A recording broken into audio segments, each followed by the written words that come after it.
Hi guys and fellow Alex Ayala fans. We are just a few hours away from the highly anticipated match between Alex Ayala and Elena Rus in the round of 64 of the Cincinnati Open. In their only career match, Elena Rus defeated Alex Ayala in the 2024 US Open qualifiers. Alex won the first set 6-3, but Elena Rus came back and took the second and third sets 6-4, 6-1. So this time, what should Alex do to get her revenge? Let me share my insights with you. First, Elena Rus possesses a high velocity first serve. To counter this, Alex Ayala should return the serves deep into the baseline to pressure Elena Rus and don't let her get short balls that she will just pounce. If Alex Ayala is able to return the first serves of Elena Rus into strategic locations, this will pressure Elena Rus to commit unforced errors, lose her confidence on her first serves, and eventually will result into double faults on her second serves. Next, Elena Rus possesses a powerful baseline game. To counter this, Alex Ayala should utilize her variety of shots and change the pace of the shots by hitting low spinning slice shots and make some drop shots to confuse Elena Rus and disrupt her strike zone. Elena Rus also has a lethal forehand, her very best weapon.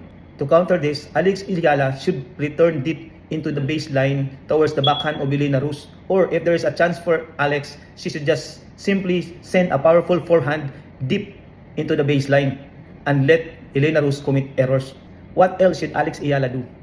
As one of the best returners of the game, Alex should attack the second serves of Elena Rus. As what she usually does, she should step inside the baseline and hit the second serves of Elena Rus while still on the rise. However, Alex must hit those second serves with high accuracy. Prefer precision rather than power. What else? Alex should extend the rallies. Why? Elena Rus is prone to errors when she is pressured to hit 4 or 5 extra shots. To do this, Alex must be patient in hitting those low spinning slice shots or drop shots to extend the exchange of shots until Elena Rus commit the errors. What should Alex avoid? She should avoid losing her concentration so she would not lose momentum. She should also avoid losing her patience and resilience. If things don't go her way, she should not rush points. She should not try to end points too early if Rus is defending well. Again, she must be patient in hitting extra low spinning slices to disrupt the rhythm of Elena Rus. And Alex should avoid double faults and too many unforced errors. So that's it for me today, guys. Let's go, Alex.